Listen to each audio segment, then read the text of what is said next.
I'm going to do a little introduction of myself and our firm and those items, and then um, I hopefully will address a lot of questions you all have on your mind. I do have some pre-submitted questions too. I'll try to hit those. I'm Paul Gantner. I am licensed in Missouri and Illinois. I'm going to focus mostly on that because that's what we do, and that's what most people I believe that work with St. Louis Arc would be dealing with. I went to SLU for undergrad. I went to Mizzou for my MBA and law degree. And if you are a St. Louis native, I did go to De Smet for high school. So that's probably one of the things that you would ask if you were from St. Louis. But estate planning, elder law, special needs planning is all I've ever done my whole career. And it's what my firm still focuses on exclusively. So I've been a board member of the National Academy, past president of the Missouri chapter, former board of governors on the American Academy. And again, in 2022, just under the wire, as you can tell, I was able to make the 40 under 40 of the St. Louis Business Journal, which is pretty exciting. But ultimately, what hopefully you're trying to do by being here is to help your family, to help your loved ones. And we say the word securing our legacy, securing your legacy. And I know that sounds like kind of office speak, but what I mean is whatever's important to you, making sure it's part of your plan.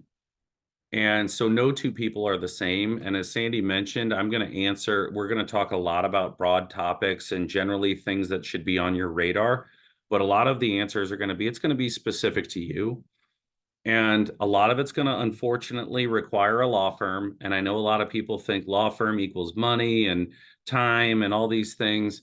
Um, but hopefully you'll see the value of having a long-term advisory relationship, having a lawyer that can take care of some of the stuff that you're unsure about what to do next. And that's our mission as a firm.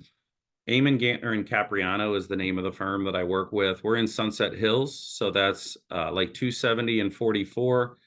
It's myself and Jackie Capriano. Charles Amon, who's in the middle of this picture here, actually retired in 2022. He still does a lot of tax work in our office. We also have two associate attorneys, Amanda Wilson and Chris Sandifer, and 15 employees, including 3 social workers. And in the areas that we're going to be talking about, having that full scale team and not just a lawyer is so important. When I've dealt with government benefits for my family members, there is stuff outside of the legal stuff that I know that I've relied very heavily on our social workers to say, what do I do about this? What rehab place would be great? Or what's a good care agency or independent living facility or whatever the case may be. And so it really takes a village, and thankfully we have one. You know, all of these things that are coming up, none of you are here for you, right? You're probably here for someone you love and care about. And I know when I started doing my estate planning, it wasn't about what can benefit me, like what's it going to cost me, these taxes that I can save. Those are all true. I could benefit you, I could benefit taxes and avoiding unnecessary costs and expenses, but there's nothing more important to me in the world than my wife, Sally, and our 3 kids, Audrey, Olivia, and Lewis.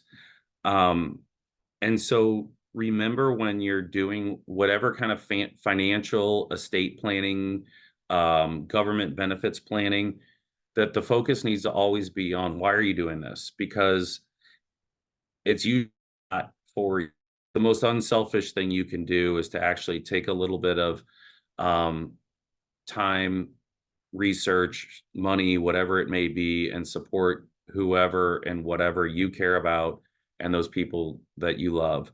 Um, and again, I know we have a good turnout here today and a lot of people that registered that are going to get the recording, that you guys are in the A+ team just by being here already, and thinking about these things. So some of the major areas that I'm going to talk about, and mostly, I'll be honest, I'm going to focus on the first 4, which I think based on the questions submitted ahead of time or where we want to spend a lot of time is how are we going to provide lifetime supervision and care for our loved ones? Number two, if there are government benefits that might be playing a role, or medical care, basic living, how do we take care of this person at the most basic level? And then on top of that, if we have hopefully some supplementary funds, what's the best way to leave those funds or have those funds available so that we can get the basic needs taken care of without having to spend some of the extra money that we've saved up, and use that extra money to provide for things that those really base level government benefits are not going to be able to pay for? And again, how do we manage those resources? How do we make sure they all work together? One of the worst things that can happen is people get this tunnel vision. Like, my neighbor told me I need a guardianship for my child. And maybe that's true. Maybe it's not. What you should be thinking about is you need to be sure that you have decision making authority, or that this loved one is taken care of and protected. Whether that's a guardianship or not, we'll see. Or my neighbor says I need to apply for Social Security. Well, there are a lot of different types of Social Security, or what people use as Social Security. Or my brother said, when he was in this situation, he got Medicaid, but I have too much money for Medicaid. What can I? There are many different types of what we call Medicaid, Mo Health Net. And what one person might be getting is not going to be the same as what somebody else might be getting, or it may not be the same, or there might be other benefits available that are different than the one that you heard about. And so it's really important to kind of come into this with kind of a beginner's mind. Like, start with what are your goals, what are your concerns, and then figure out how all these things that we're talking about are going to help you accomplish those, and the best way to do that. Um, and then having a dignified plan, not only for yourself, but for the people you care about. And nobody wants this all to end up in court, if it doesn't have to, especially not a court where everybody's fighting and suing each other and complaining.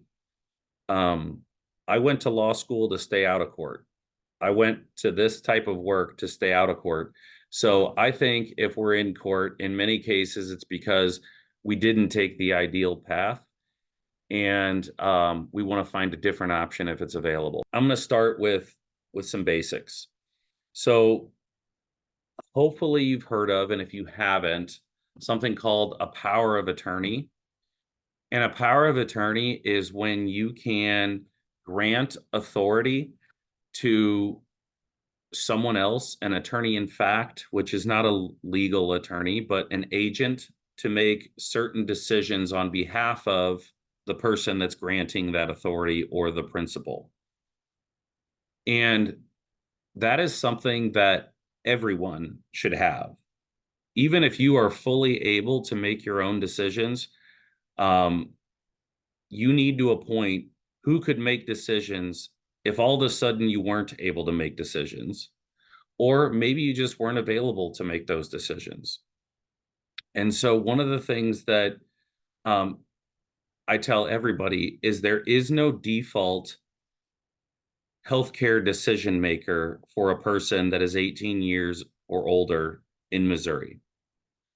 So, if you live in Missouri and you are 18 years or older, your parents have no authority to make decisions for you. Your spouse has no authority to make medical decisions for you. Your adult children have no authority to make medical decisions for you. So if you are able to make decisions about your own healthcare, you're the only vote that counts. And that's true of your loved one too, who may have some form of maybe disability or medical issue where you're concerned they might not be able to make all their medical decisions. Well, do they understand what delegating that authority to somebody else is, and what that means, and who those people would be? And if that's the case, it might be that they could just grant you authority under a healthcare power of attorney to make medical decisions if they can't make their own, if they're unable to make or communicate their own decisions. Are they, is this person or are you able to make your own financial decisions, your own legal decisions? I don't know. But do you have the understanding or the ability to understand, if I can't write a check, or I don't know that I have the ability to manage my own portfolio, but I do have the understanding that I could grant that authority to someone else, and this is the person that I choose to do that, then maybe granting a financial power of attorney is the best thing you can do. And again, no healthy, unhealthy, otherwise able person that does estate planning, that has capacity to understand what a power of attorney is, should ever do an estate plan that doesn't include a healthcare power of attorney and a property or financial power of attorney. Literally every plan, no matter how much money you have or don't have, how much money, who you care about or don't care about, everyone should have that. Now, there are decisions to make when you're making those, when you're creating those documents. One decision is, should the person be able to act right away, or only when I can't make the decisions? And my recommendation for any financial or legal power of attorney is, make it so that they can sign right away for you. Sometimes spouses are like, oh, I can already sign. I can forge my spouse's signature really well. That is not the same thing. Or I'm on all their bank accounts, so I don't really need a power of attorney. Not true. There are going to be situations where things need to be notarized, witnessed, medallion signature guaranteed, and where you can't just blatantly break the law, where you should delegate that authority to someone else.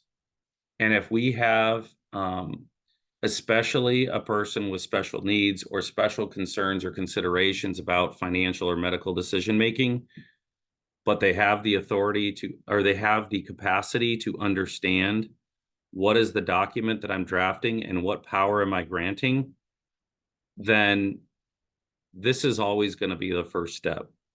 Now, we do come across many situations where this does not exist, or where we try this and the capacity isn't there. We'll talk about those options as well today, but if you have the capacity, start here. Whether a power of attorney is durable or not means, does it continue even if you have a later incapacity where you don't have the ability to make these decisions? Again, I would always recommend a power of attorney being durable. When do you need it any more than when you can't make the decisions? And then whether you limit that power of attorney or not, there may be some situations where you just want to appoint somebody to make a decision for you, like sign a deed at your real estate closing, but you don't want them to be able to access your bank accounts. Okay, you could limit the power of attorney. But generally, if you have someone in mind that would always be your choice to make these decisions about financial and legal items, but you don't know what's going to come up, then I would make it as general and include as many powers as possible. And the reason I say that is a lot of times in groups like St. Louis ARC or some of the other groups that we work with, there's so much assumption and conversation about needing a guardianship or a conservatorship. In Missouri, we call guardianship a person who is in charge of the personal needs of another person, medical decisions, living arrangements, and a conservatorship is the person who's in charge of money that is in that person's name. So that maybe they have a bank account in their name, or they have an inheritance from someone. That would be someone called a conservatorship. Missouri or Illinois calls it a guardianship of the person and a guardianship of the estate. But again, every state, at least every state that I'm aware of, and certainly the two that I practice in, say guardianships and conservatorships, while necessary in many cases, should be the last resort, should be the thing that we say, okay, there's no other way to handle this than to get a guardianship or a conservatorship. And so just make sure you keep that in mind.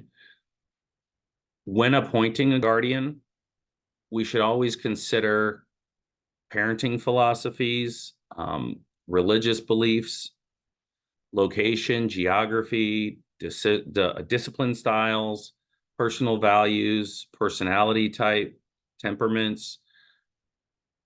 And sometimes there's a perfect person. And maybe you're the perfect person now, but if something happens to you, we aren't sure who the best person after you would be. Well, in those cases, again, I really recommend you find the person that's better than the worst person that you can imagine, because you planning ahead is our only opportunity to figure out who would you choose to be in that role if you couldn't make the decision at that time or you weren't there anymore. And this is your chance to get those things in place. So if you're already the legal guardian, certainly if you're a guardian of a minor child, or a parent of a minor child, or if you're already a legal guardian of an adult, you're going to want to have some idea of a succession plan, if you will, and to consider some of these items. There are basically three types of guardians that I want you to think about. One is, again, whether we're dealing with a minor child or an adult child for which you are a guardian. If you're ever in a situation where, like, for instance, my wife and I may go out to a vacation and we've got our three minor children staying home with grandparents, there are documents and legal ways to delegate authority to them to be able to make decisions, medical decisions, and care for them while we're unable to do it.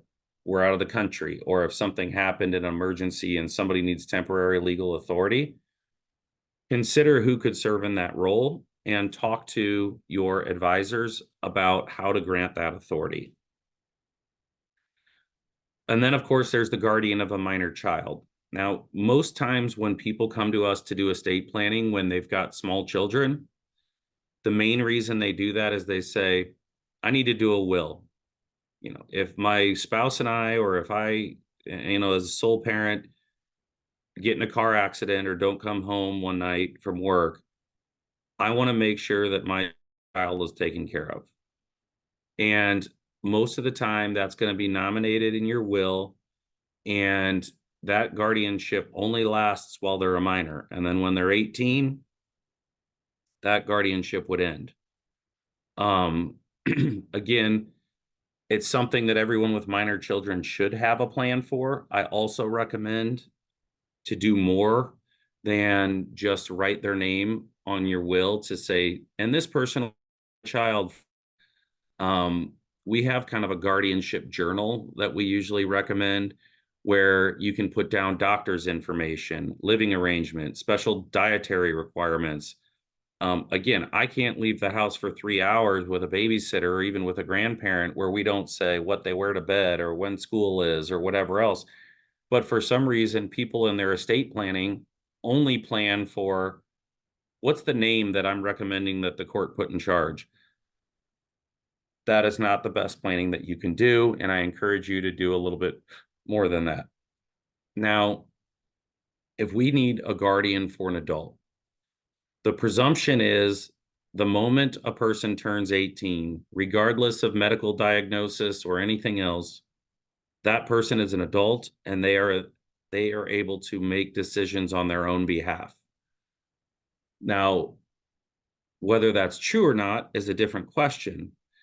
But unfortunately, to flip that assumption that the person is able to make their own decisions and be in charge of their own lives would require a court hearing. And that guardianship and conservatorship process would take place in a court, would be a filing of a petition, and you should name the best person for that job, for that permanent custody, and give them the authority to make any decisions on life as an adult. And again, I'll go into a little bit more about that because that's why most people are here. But I just want to let you know that in summary of the types of guardianship and making those decisions, don't take that decision lightly. It's very important of who you would choose as a guardian, who you would choose as a successor, and to recognize that there might be different types of guardianships for different types of situations. And you cannot privately deal children or disabled or incapacitated adults. So there is no way, like, I don't want my assets to go to court, right? That's what we think of as probate. And why don't we want to go to probate? That's a whole nother estate planning talk, but it's expensive, it's public, it's time consuming. I have it set up in a trust. And I don't want my kids to get whatever assets they would get at age 18. Again, a trust can take care of that. But I cannot give legal authority of who would be the guardian of my children as children or as adults without a court delegating that. You cannot privately deal a guardianship. However, sometimes we don't need a full guardianship. Sometimes we can do the powers of attorney and grant authority to someone else without taking any rights away from that person from making decisions on their own. Now, guardianships, I kind of say the nightmare of living probate. If you've been through the guardianship process, it's not, I guess nightmare is a little bit of a strong word, but it's not as easy as some people make it out to be. We have people that are under the assumption that come to our office that getting a guardianship is like going to the grocery store and picking up a dozen eggs. Like, I'll just go grab a guardianship real quick. That's not the way the process works. First of all, anytime there's a guardianship or conservatorship, the court is in control. So we can make, we can petition for certain people to be in charge. We can present evidence of why a person needs a guardian conservator in the first place and who would be a good person to serve in that role. But ultimately, we're leaving that decision up to the court. Also, it is time consuming. There is a directive to try to get the court hearing within 30 days of petitioning. Sometimes that happens, sometimes it doesn't. But it does take a lot of hours of putting together doctors' interrogatories and petitions and other things that, again, I'll talk a little bit more about. It does require a court hearing. It does require annual accounting of from a guardianship perspective, the care and the living situation, and from a conservator perspective, ongoing financial accountings that have to happen. A lot of service information has to happen for any interested parties. So we have to get addresses, social security numbers, names, birth dates. We have to notice up a lot of people. All of that stuff costs money. Now, again, we were talking a lot before we started the presentation, and I know as a lawyer that's been giving presentations for over 15 years, the number one question on everybody's mind is, what does it cost? Right? Before, people call our office, what does it cost for a will? What does it cost for a trust? And as we're going to kind of talk about, that's an impossible question to ask because we're not dealing with a commodity. We're talking about a service, and the level of service and the scope of service will largely determine what the cost is. But I can tell you that guardianships and conservatorships and the process of getting that will take thousands of dollars, not hundreds of dollars. Whether it's contested or not, where it is, what's all going on will impact that for sure. It'll take months, not days or weeks. So keep all of that stuff certainly in mind. Now, how do we decide who that person will be in an adult guardianship? A lot of times we're going to, if the incapacitated disabled person is able to communicate a reasonable choice, that person should be the first choice. Now, it used to be the case that the second in line was someone that person had delegated in a power of attorney, and then within the last 5 years, they've removed the 5-year requirement. As best practice, I always update my own and recommend any of our clients update their powers of attorney at least every 5 years, so that we can have that. This is my choice should that situation come up. And then priority will always become family over a third party. So the state isn't necessarily going to automatically take over for someone, but and really they should be the last choice. If we ever have a family member that's willing and able to do it, I know we have clients that we've helped get guardianships over nieces, nephews, cousins, second cousins. I mean, that's still going to be a high priority if there's not a parent, child, sibling that would be available to do that. However, do recognize that if you're not a spouse or a parent or a child or a sibling um, who's at least 18, then if you are petitioning to be a guardian and conservator, you will go through a background check and a credit history check at your own expense that has to be submitted as part of the petition for guardianship. Um, the reason a guardianship and a conservatorship is usually the last choice is because it's kind of a drastic measure.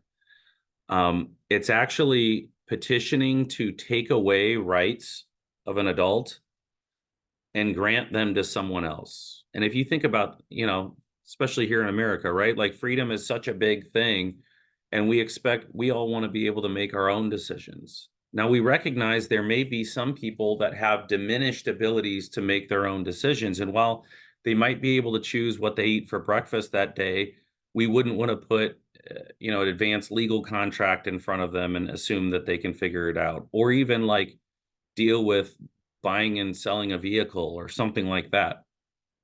So the court's always going to consider what the specific needs of that person is. And then if there's a power of attorney that can handle it without the need of a guardianship, great. If we have assets that we can fund to a trust and have a trustee in charge, and that's really what we're worried about is them spending all the money, great. If we have Social Security is the only income that they have and a rep payee can handle all of their income and assets, then we don't want to do a conservatorship. That's great. Is there some sort of supported decision-making arrangement or other group arrangement where we can protect this person without the need of court involvement? We're going to want to do that. We also want to see, okay, if they're having trouble with this, would some supportive or assistive device help? Is this a temporary issue, or can we limit the scope of this guardianship to just the specific areas of concern and maintain certain rights? Like the ability to vote, the ability to marry, the ability to drive are all common things that are withheld as powers that that person would maintain. Emergency appointments can now last up to 90 days, and a lot of that is because it's hard to get court hearings sometimes before that. I know from experience, 99 out of 100 people that come to us to get a guardianship are saying this is an emergency and I need it right now. The court doesn't necessarily believe that that's the case. So even if we petition for an emergency appointment, they may deny that or hold the hearing within 5 days and then kind of kick it into the normal appointment. And again, they then would have any rights that are being maintained in that court order. We need to have in the petitions not only that an incapacity exists, but that there's clear and convincing evidence that there's no less restrictive alternative that can meet that respondent's needs, including even if that's limiting the guardianship and conservatorship. So again, all of that stuff kind of goes into the thought of, is a guardianship and conservatorship needed? In many cases, it is. There are lots and lots of guardianships and conservatorships in St. Louis County and surrounding areas, but the court is making even more a point the last few years on making sure that's kind of like we've tried other things or other things have been considered and are not a good fit here. We also have to have in our reports plans for future care, guardians visits and activities. I mean, at least, of course, once a year, you need to see that person. But oftentimes they're going to want to see a lot more than that. To what extent is the respondent able to participate in their own decision making? And what's changed since the last time? If we don't need that, we can petition for restoration. um, of their rights as well if the guardianship and conservatorship is not necessarily needed. I have one question that I'm gonna address now, um, that was pre-submitted because it's like right in line with this is at what age do I apply for a guardianship? Generally speaking, the answer is at age 18. The court, at least in St. Louis County and surrounding areas, won't let us petition before age 18, but that doesn't mean that there's nothing we can do beforehand. We usually recommend you get in touch with us or other attorneys that handle this type of stuff um, about 3 months ahead of turning 18. And the main reason for that, we need to get physicians' information. We need to get a doctor's appointment so that they can fill out the guardianship interrogatories, get them signed, get them sent over to us so that we can have it ready to be filed on their 18th birthday if we really need it kind of right away. Now I'm going to move on to the ABLE Act. This is a relatively new thing. I want to say definitely within the last 10 years. And one of the questions that I was submitted is ABLE accounts sound too good to be true. What's the downside? Well, let me talk a little bit about that. Hopefully this will kind of answer that. It was first talked about in 2007, but like I said, it really didn't come into law until within the last 10 years or so. And at last check, about 43 states had some form of this, including both Missouri and Illinois. And some changes were made as recently as the Secure Act 2.0, which was 2022. But at a glance, what an ABLE Act account is um, it allows us to set up a specific account that will not count against government benefits for certain disabled individuals. And it's not a silver bullet. It's not too good to be true. And it's not going to handle all the issues that we have. But it is a good tool for our tool belt because there are some advantages to it. And the reason it came out was because it's far less expensive to create than a special needs trust, for instance. But there are limitations that might make this not as good. So for one thing, to qualify for an ABLE Act account, the disability has to have existed prior to age 26. That is scheduled to change in Secure Act 2.0, I believe in 2026, to the disability has to occur prior to age 46. But if we're dealing with somebody who is in a bad car accident, for instance, when they were 40 right now, they would not qualify for using an ABLE Act account. It doesn't mean you have to establish the account prior to age 26. It means the disability had to have been established. I'm sorry, it is 2026 that age 46 will begin. You have to be living in a state that has the ABLE Act account availability. You can only have one ABLE Act account per individual. The total contributions in a year can't exceed $18,000 from any one source in any one year. It's kind of tied to that annual gift exclusion amount. And then this is kind of the biggest, I think, drawback, or one of the biggest drawbacks for ABLE Act accounts is the idea of a payback provision. So for Missouri Medicaid or Mo Health Net, if there is a payback provision required, what that means is if the beneficiary of that account dies and there's still money in that account, then that account needs to go to the state of Missouri to the extent that any benefits have been paid for their benefit. And so it's really important if there's an option where we don't have a payback provision and I can say, well, then let's send that to my other children or my other siblings, then that's much better than let's send that to the state to repay them for the benefits that they've paid out. Another huge drawback is SSI only excludes the ABLE Act account balance up to $100,000. So if our goal is to leave money to a child and it's more than $100,000, or even that child wins a lawsuit or something, and that amount is over $100,000, and SSI is on the table, we definitely don't want to use an ABLE Act account. We would want to use some form of special needs trust in that case. Now, some good things. If you're in Missouri, the ABLE Acts are built out of the same law that does 529 accounts for education.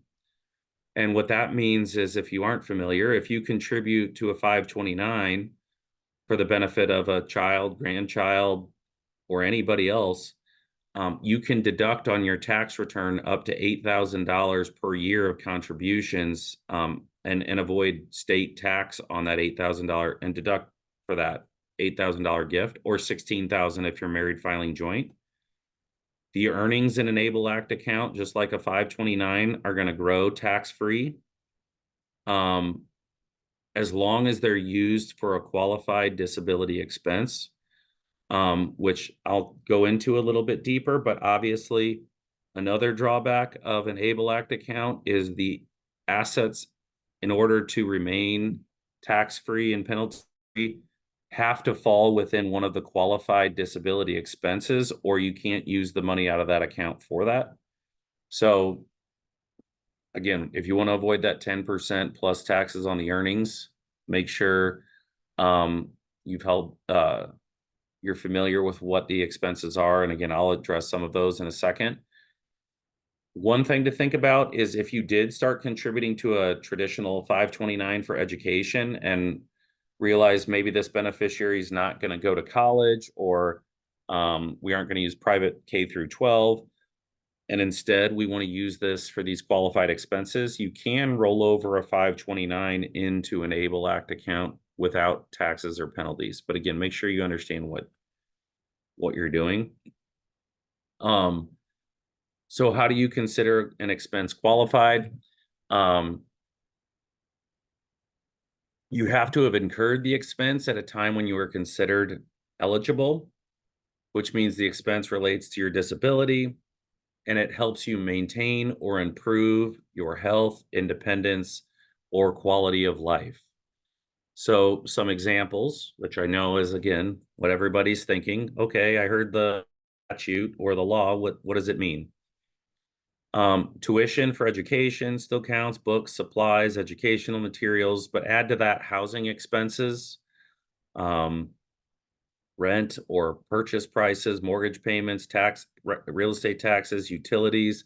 Do recognize, though, SSI rules are different from ABLE Act account rules, are different from SSDI rules, are different from Medicaid rules. So this is strictly talking about ABLE Act account qualified expenses. Transportation can be used, employment support, so moving expenses or obtaining job-related training, health prevention and wellness, so things that aren't covered by your Medicare or Medicaid are oftentimes a good thing to use your ABLE Act account for. Therapies and respite cares and dental care, assistive technology. So again, we've got a question that sort of relates to this that I guess I'll lump in here about: is autism spectrum disorder considered a disability that qualifies for disability payments as my child gets older? Well, as it relates to SSI or SSDI, a lot of times disability is defined as substantial gainful employment. And so what that basically means is, can that person work and make at least enough money that they consider substantial and gainful, which I believe is like $1,550 a month. But certainly someone with autism that might be aided by a smartphone, we could use the ABLE Act account for this. And then, of course, financial management, legal fees, um, funeral and burial expenses, other things like that. Now, with the ABLE accounts, or what they call in Missouri a stable account, it is an investment account. It's not a bank account, which means you can invest in stocks and bonds and ETFs and things like that. They have set portfolios through a third party company that you can choose, but you could choose a more growth oriented if the time horizon is longer, a more conservative option, or a bank safe option, which is essentially like a bank option. And they have a pretty low administrative management fee for that investment. You can also get checks issued. You could have a debit card, where you can have the beneficiary of the account actually be able to use the money, or you could have a legal representative um, have a signature authority. So if the designated beneficiary is not able to exercise signature authority, then their agent under a power of attorney or a parent or legal guardian could be allowed legal authority over that account. Um, General comments, I think it's a great rule. I think it's a super great tool to have in our toolbox. I wish that it was easier to say, okay, the legal guardian or parent could designate someone else on their behalf. We don't have that ability. Again, I don't think it's too good to be true. I think it's good and it's true. But there are certainly some drawbacks.